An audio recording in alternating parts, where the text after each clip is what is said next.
Time now for the Nick Hart Show, our weekly chat with the Gibson Southern Titans head football coach, Nick Hart.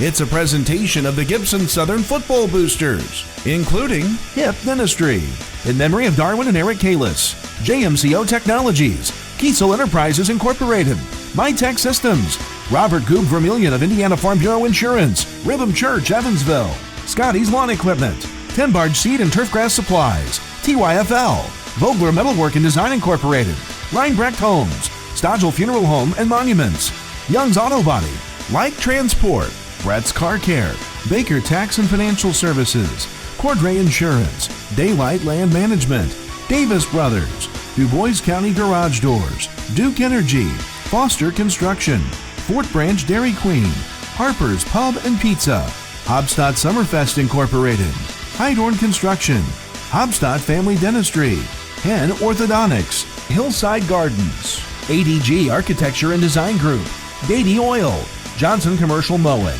in loving memory of Zach Bailey, Julia's School of Dance, Kathy Solomon Photography, Make Your Mark, United Fidelity Bank, Vertical Tile, Grandparents of Jackson Adams, Tri-State Fence, Emerson Cattle Company, Iron Horse Bar and Grill, Deborah Borchelt, and Pole Concrete.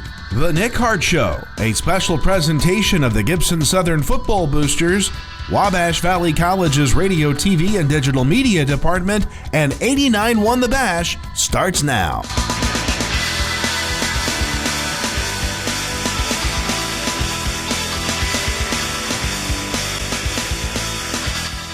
Good evening, Titans fans. Back for another week of the Nick Hart Show right here on 89 Won the Bash. Cole Carter with you after an exciting Gibson Southern 49-16 win back on Friday over Mount Vernon in the first round of Sectional 32 play.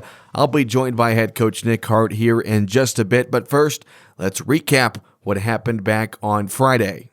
Now, if you recall, the Titans played Mount Vernon earlier this month and got a big, dominant 54-6 win, but that wasn't the case early on Friday. Mount Vernon made their presence felt and definitely played a lot better the second time around against the Titans. Starting off in the first drive, the Titans drove down the field, but the Wildcat defense made the goal line stand. They bring in the extra linemen, Ty Whitledge, Levi Dickerson, Adrian Lukeman to the backfield. 4th and goal. Here we go. Allen gets it off to Lukeman. Left side. He didn't get there. And the Wildcat defense makes a stand.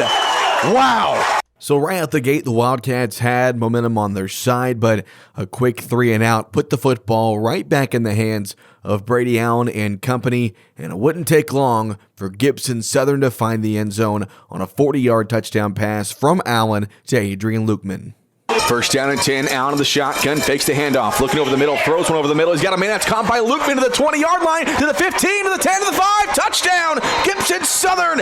Adrian Lukeman with the catch and the run of 40 yards, 6-0 Titans.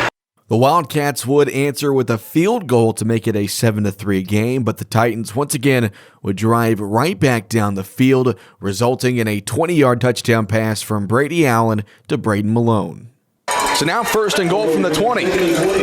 Empty set for Allen. Back to pass. Looks to his right. Feels the pressure from his left side. Throws one. Caught by Malone. Wide open in the flat. Touchdown. Braden Malone was all by himself. After yet another Gibson Southern defensive stop, it led to yet another Gibson Southern touchdown. This time, Allen keeping it and running it in from 7 yards out. Allen fakes the handoff, keeps it by himself, runs left side, down to the goal line, touchdown! Gibson Southern, Brady Allen, a 7-yard quarterback run. The Titans defense once again got a big stop, so with possession, Gibson Southern facing a 3rd and 20, and Allen would once again find Braden Malone for a big play that set up a touchdown run by Sean DeLong. Takes a snap, back to pass. Here on 3rd down, wide opens Braden Malone across the 40, 45 midfield, 45-40, 35-30, 25-20, 15-10, and brought down at the 5-yard line. 1st and goal, Gibson Southern. In the shotgun, Allen takes a snap, gives it off to DeLong, left side. Sean DeLong is in for a Gibson Southern touchdown. A 1-yard run by Sean DeLong, make it 27-3 Titans with 4:12 left here in the second quarter. And after a Noah Bryant interception, Gibson Southern had the ball with about 90 seconds left in the first half, trying to extend their 28-3 lead, but then momentum quickly shifted over to Mount Vernon's side. 2nd and 10, 5 wide here for the Titans. Allen back to pass, high snap over his head once again. Fumble again, and it's loose, and the Wildcats have it. The second bad snap of the night, and it puts the football at the Titan 18-yard line, 1st and 10 Wildcats. 30 seconds now. Ball at the Titan 5-yard line. Burnett in the shotgun. Takes a snap, back to pass, looks right, feels the pressure, now rolls out to his right. He's got the pressure, throws end zone. Touchdown, Mount Vernon. River Snodgrass. That would make the score 28-9, and that would be the halftime score, but it definitely did not feel like Gibson Southern had a 19-point lead with that momentum on the Mount Vernon side. But the Titan defense forced a 3-and-out to start off the third quarter, and then Brady Allen found senior Caden Hurlis for a 25-yard touchdown. Allen back to pass here on 2nd and short, throws far sideline, caught by Hurlis, cuts back to the inside, to the 15, to the 10 of the yard line, and Caden Hurlis is into the end zone. Touchdown Gibson Southern, a 25-yard catch and run by Caden Hurlis. The Wildcat offense would try to get back in the ball game, facing 4th down and goal from the 7-yard line. The Titan defense once again would make a play. Burnett on 4th and goal, takes a snap, steps back, little screen pass left side, incomplete. Snodgrass was not going to go anywhere anyway. Logan Maurer on the coverage. Turnover on downs, 1st and 10, Gibson Southern. After a rare Gibson Southern punt, it was the Titans defense again making the play. Noah Bryant would get his 2nd interception of the night that led to a 58-yard touchdown run by Adrian Lukeman to pretty much put the nail in the coffin. Burnett in the shotgun, back to pass, looking left, throws one down the field that is going to be intercepted. Noah Bryant, his 2nd pick of the night. Bryant across the 15-yard on the 20-yard line, now to the 25, cuts back across the field, and Noah Bryant taken down at the Titan 27-yard line. Noah Bryant, a 2-pick night, 1st and 10, Gibson Southern. Allen hands off to Lukeman up the middle. Lukeman gets to the cross midfield, and Adrian Lukeman, he's gone. Lukeman's going to take it all the way to the end zone. 58 yards, and that might be the nail in the coffin. Touchdown, Gibson Southern. And the Titans would add one more touchdown because why not? A 55-yard pass from Brady Allen to Rory Heltzley. So 1st and 10, ball at the Titan 45-yard line, and the shotgun is Brady Allen. Play action pass here. Allen, quick screen left side to Heltzley. Blockers in front across the 45 to the 40-yard line. Heltzley with a move to the inside. Heltzley going outside now. 35-30. Heltzley 25-20. Blockers in front. 15 to the 10 to the 5. Touchdown, Gibson Southern. Why not? 55 yards, one play. Touchdown, Titans. The Wildcats would get one score late in the game, but that would pretty much wrap things up. Gibson Southern 49-16 winners over Mount Vernon in the first round of Sectional 32 play. That also being win number 100 in Nick Hart's coaching career, and I'll talk to him here in just a moment as we'll take our first break of the evening. Don't go anywhere. Stay tuned right here to the Nick Hart Show on 89.1 The Bash. The Nick Hart Show is brought to you by the following Gibson Southern Football Booster Gold sponsors: Brett's Car Care, Baker Tax and Financial Services, Cordray Insurance, Daylight Land Management, Davis Brothers, Du Bois County Garage Doors, Duke Energy, Foster Construction, Fort Branch Dairy Queen, Harper's Pub and Pizza, Hobstadt Summerfest Incorporated, Heidorn Construction, Hobstadt Family Dentistry, Hen Orthodontics, and by Hillside Gardens. It's the Nick Hart Show here on 89.1 The Bash, as well as bashradio.com. Cole Carter with you. Hope you're having a great Tuesday night, and thank you so much for spending it with me. Now being joined by Gibson Southern head coach Nick Hart. Coach, as always, thanks for your time. And first things first, congrats on career win number 100. Well, thank you. It's a program thing, and I think more importantly, or a lot more importantly, we want a playoff game and advance to play another week.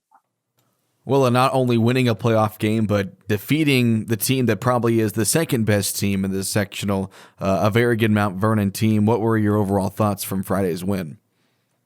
I thought it was at times we had some sloppiness, that we haven't had the past 5 or 6 weeks with like turnovers.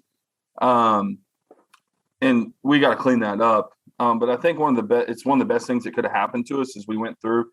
Like everything's gone our way, and it's been really easy for us for about 5 weeks. Since the South Warren game. So I think to battle through some of that and maybe not have your A game, but find a way to still get the job done and play 4 quarters. I thought it was kind of bizarre, but I think when it's been so easy for you, this is easy for this to happen. Like when I went into the locker room at halftime, it felt like we were losing, and we were up 19 points. So I think going through some of that stuff will pay off for us down the road. But obviously, I would like to just play clean and get through all of that. But I do think there's something to that. Is we got in some tight situations. We fought through them. And you're going to have to do that as the playoffs go on. So I thought that was a great experience for us as we kind of haven't been in one of those ball games in quite a long time. You mentioned halftime, and it very well did feel like that your team didn't have a 19-point halftime advantage just because of the way the first half ended with the bad snap, them scoring, getting the sack on the final play. It did almost feel like the Wildcats were winning that ball game at that point. But, how do you feel the team responded in the second half? Nearly shut them out in the third and fourth quarter and was able to pull away with the win. I thought it was great. And I think kind of, some guys kind of rattled. That was one of the first things I said when I went into the locker room is we're up 19 points. Like we just got to play. And to your point earlier, against probably who, if you were seeding, it would be the number 2 seed in the sectional. They're a ranked team. We're up 19 points at halftime, and it felt guys were like acting like we were losing. No, I thought we came out. We responded really well. Made some big plays on both sides of the ball to blow it open and get the running clock and get out of there with a playoff win. We talked last week, and I think both of us expected to see a different Mount Vernon team the second time around on both sides of the football, and offensively, they threw pretty much everything in the kitchen sink at you guys. They had halfback passes, reverses, insert trick play here. But how did you feel your defense was able to respond to some of those kinks they threw at you guys? I thought really good. Other than I should have called timeout when they shifted out to like the polecat set. We've worked that in practice, and we probably should be at the point of the year now where we can, get that covered down correctly as we've seen it a little bit or prepared for it at least a little bit. But on third down there and we didn't move. I should have called timeout. But other than that one, I thought we did a great job handling all their stuff. I thought one thing to bring up a different point is, they really tried to slow the game down and control the clock. And something we haven't experienced in a while. Like teams have tried to slow it down against us, but when you're getting 3 and outs or they only get 1 first down, that plan doesn't work. On that field goal drive when they drove down to make it 7-3, I think they took like 7 minutes off the clock. Offensively, we came right back out and got a score. We didn't get tied on the sideline. We didn't feel like we had to force after standing over there for a long time. So I thought that was another good thing too. We hold them to a field goal. They took a lot of time off the clock, but we come right back out and we score quick and kind of counteracts what they were doing. That was great to see out of our offense to be able to kind of come in after spending a long time on the sideline. Defensively, it was another great performance. Mount Vernon really only had 2 good drives, one being the field goal and the other being the touchdown on the short field. But your defense did a great job of holding Burnett in check and really shutting down that offense. Yeah, I thought they did a great job, and obviously there's things that we want to fix. We gave up the big pass play that got them down in the red zone, and then we ended up getting a stop when they got down in the red zone. There's some times we could have got off the field on that field goal drive, I thought. And that's what in the first half, I felt like we were winning like 90% of the snaps of our defense versus their offense, but they were winning the big ones on third down. We just, especially on that long field goal drive, we couldn't find a way to get off the field, even though I thought we were winning the majority of the snaps. So, I thought our defense was really good again, and they did some different things to us, like you mentioned, like even on their long pass play, we're in zone coverage, and our linebacker collisioned the receiver so well that our safety passed him off like it was an underneath route, and the kid, continued on. Even like when we made bad plays, there was something good happening to it. I thought our defense did a great job again on Friday. One more question about last Friday, and it's how cold was that Gatorade shower at the end of the game? It was pretty cold. I thought I was going to get away. Our D-line coach grabbed me and wouldn't let me get away. So otherwise, I think I would have escaped him. But yeah, it was pretty cold with the weather on Friday. It was a cold one indeed. We'll take our second break of the night. When we get back, we'll talk about what to expect from Salem on Friday night. Don't go anywhere. It's the Nick Hart Show here on 89.1 The Bash. The Nick Hart Show made possible by the following gold sponsors of the Gibson Southern Football Boosters. Hip Dentistry, in memory of Darwin and Eric Kalis.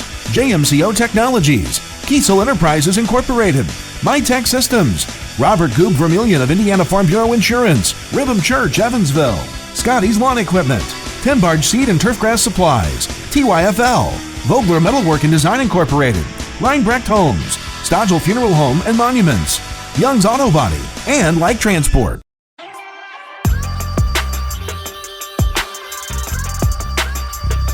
Week number 11 of the Nick Hart Show here on 89.1 The Bash. Cole Carter with you here with Gibson Southern head coach Nick Hart as the Titans get ready to take on the Salem Lions this Friday at home in the Sectional 32 semifinal.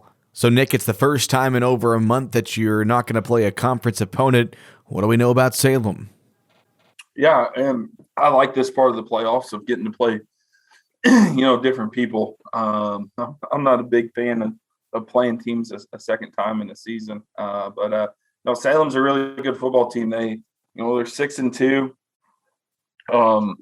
They lost to Brownstown Central, who's undefeated and ranked pretty high in 3A. Then they lost to Charlestown in another game. But, Salem was kind of beat up in that game. So I'll kind of throw that one out. As they kind of had some guys out of position with what they were doing. But, a very good football team. We went over there a couple years ago in the sectional. I think we ended up pulling away and winning by 21 or 28. But it was really tight as we went through the course of the game. And, we had some pick sixes there that kind of broke it open. But very good football team. And I think they're kind of unique in the fact that, they'll be in the power I one play, and then they can be in shotgun spread the next play. So, typically you can see that from week to week, but from play to play, that's a little bit different to see. And so we got to make sure, we're doing a good job of transitioning and adjusting to all the different things that they do offensively, because they throw a lot of formations at you. They'll do a lot of different things. There's some option there out of the gun. It's kind of a lot of different things to defend that they're going to throw at us. So Salem beat Southridge on Friday 28-21 in overtime. Did that score surprise you at all, just with the level they're at and Southridge being a 5-5 team? Did that score from last Friday surprise you at all? I don't know. I think, when you're getting somebody from out of your area, you never really, I don't know if anything would surprise me, because you don't know where, that level of football is at compared to, the schedules, 6-2 and 5-4. aren't really that different, but they can be a lot different depending on who you played. So, no, I don't know if it surprised me either way because I just, didn't really know until we kind of turned on the tape and stuff. You don't really know what to expect when you're getting a team from outside of the area. But, it was a really good football game, and you got to give Salem a lot of credit. Southridge jumped on them early. It was like 14-0 there in the first couple of drives.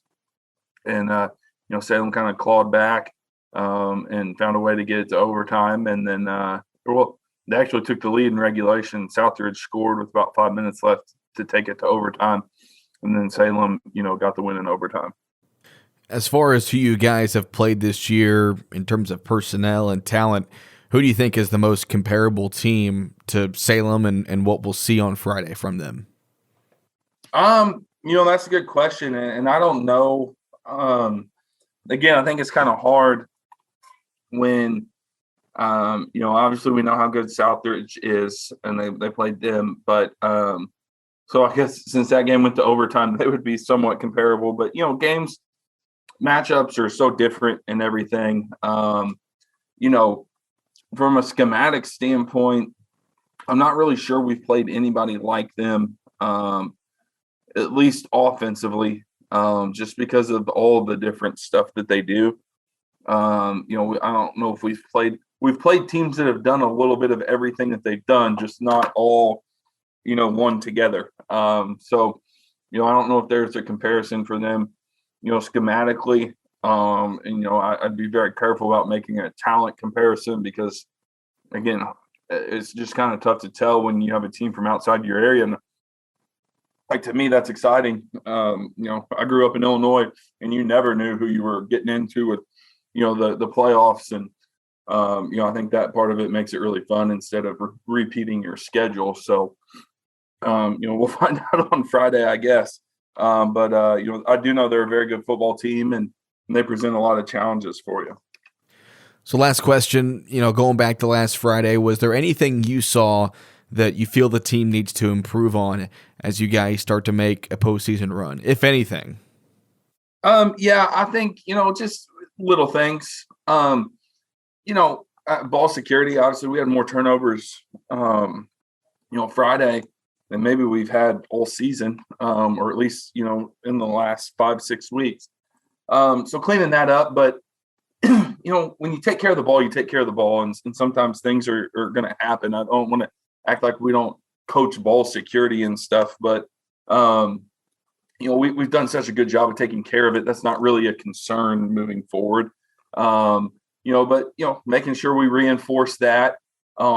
Salem likes to bring some pressure, so I think just making sure we missed a couple of blitzes on Friday night, not necessarily ones they got home on, but just, where we took unnecessary hits. So making sure we get that shored up a little bit. And then, some of our linebackers scrape and safety angles and stuff like, this time of year, I think that's the stuff that you're kind of fine tuning. If you're really trying to, get ready to tackle and block and do some of that stuff in week 11, you're probably up against it. So it's kind of some of those more finite things like, angles and scrapes and, some of that type of stuff. And then, like I said, they do so much offensively, and it's unique in the fact that I think that like when they get into a game, they kind of get into a flow of what they're doing. And then I think it makes it easy, but each game's kind of been a different flow for them. So you don't really know, what they think they have coming in, and then what they're going to kind of fall in love with once they get here and get in the game. So, that part will be, a big thing for us, just to make sure that, we've got everything accounted for with what they can do. Because not only do they throw a lot at you formationally, but when you add that option piece in there, okay, like we got to be able to play the option out of this set. We got to be able to play the option out of this set. It kind of presents some different challenges. And we haven't seen a lot of gun option stuff. We've seen a lot, some under center option stuff, but not a lot out of the gun. So it's just a little bit different. And with a good week of practice, we'll be ready to go. But, that's kind of some of the focuses for the week. All right, Nick, as always, thank you so much for your time, and Good luck on Friday. We'll talk to you again next Tuesday for hopefully not the last time. All right, thank you. That's Gibson Southern head coach Nick Hart as the Titans playing host to Salem this Friday night. And we'll take our final break of the evening. We come back, we'll get you ready for that matchup versus Salem and get you up to date on other games going on in the sectional semifinals. Don't go anywhere. It's the Nick Hart Show here on 89.1 The Bash and BashRadio.com. The Nick Hart Show is made possible by the following silver-level sponsors of the Gibson Southern Football Boosters: ADG Architecture and Design Group, Gady Oil, Johnson Commercial Mowing, in loving memory of Zach Bailey, Julia's School of Dance, Kathy Solman Photography, Make Your Mark, United Fidelity Bank, Vertical Tile, Grandparents of Jackson Adams, Tri-State Fence, Emerson Cattle Company, Iron Horse Bar and Grill, Deborah Borchelt, and Pole Concrete.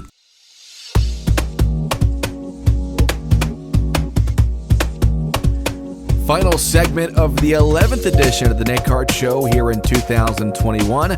Cole Carter with you. As always, big thanks to Gibson Southern head coach Nick Hart for taking some time to chat with me tonight as the Titans get prepared to take on the Salem Lions this Friday at the Jewel in Fort Branch. That's a 6:30 kickoff. We'll have a 6:15 pregame show for you on Friday night. Should be a good one. The 6-2 Salem Lions and the 9-1 Gibson Southern Titans. You heard Coach Hart earlier in the show compare Salem to Southridge in terms of kind of personnel and X's and O's, what they'll do offensively. And that's the case because they like to run the football. Really a mix of about 3 different guys carry the load for Salem on offense. Main guy being Porter Howie. He's a senior. He has over 1,000 rushing yards on the season. Had a big game against Southridge. They're going to rely on him a lot. He's number 34, a senior. They'll also go to another senior, Danny Bowling. He's got over 300 rushing yards on the season with a pair of touchdowns. And their quarterback as well also gets involved in the run game, Caleb Tucker, who so far this season has thrown for 6 touchdowns, but also has 3 interceptions. I can't imagine the Salem team is going to try to throw it a whole lot against that very talented Titans secondary. Expect Salem to try to run the ball a lot, but even that's hard to do against this Titan run defense. Levi Dickerson, Adrian Lukeman, and company up the middle have made it so hard for teams to run the football all season, and I don't see anything being different in that factor on Friday. But anytime that you're facing a team out of the area that you haven't played yet this season, you don't know what to expect. I can tell you this, the 2 losses on the schedule for Salem this year, one to Brownstown Central out of Brownstown, Indiana. They're currently 10-0. And they're a top 10 team in Indiana 3A. Their other loss was to Charlestown, who had their season come to an end last week with a record of 7-3. So it's a Salem team who's got a couple of losses to a couple of pretty talented teams, but I guarantee they have not faced a team as talented as Gibson Southern, and I think the Titans will get a win on Friday and get a win pretty handily of that. And I really think the main reason behind me thinking that is this Salem team only beat Southridge by 7 in overtime when Gibson Southern beat Southridge back in September 63-9. So the Titans are definitely going to be favorites in this game on Friday, but I still think it will be good, and it's going to be good competition for Gibson Southern to face somebody outside of the PAC. It's going to be their first non-conference game since early September. So it should be fun. I'm excited. Hope you are as well. Once again, that's a 6:30 kickoff on Friday. We'll have the pregame show for you at 6:15. Kyler Gammon will join me in the broadcast booth as always.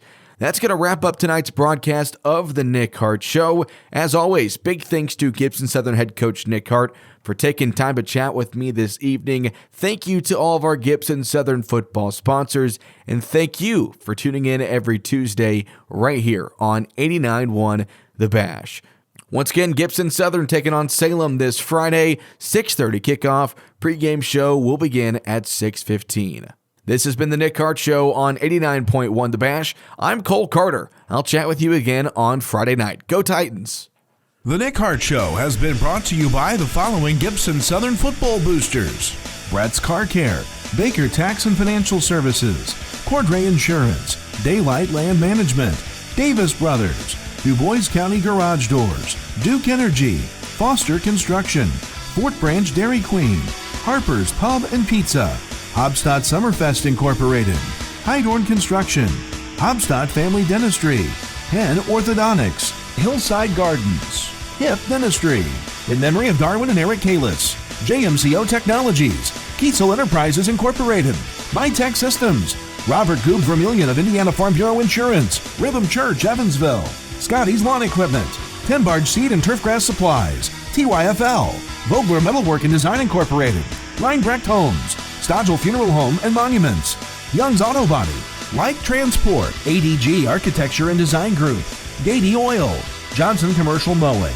in loving memory of Zach Bailey, Julia's School of Dance, Kathy Solman Photography, Make Your Mark, United Fidelity Bank, Vertical Tile, Grandparents of Jackson Adams, Tri-State Fence, Emerson Cattle Company, Iron Horse Bar and Grill, Deborah Borchelt, and Pole Concrete.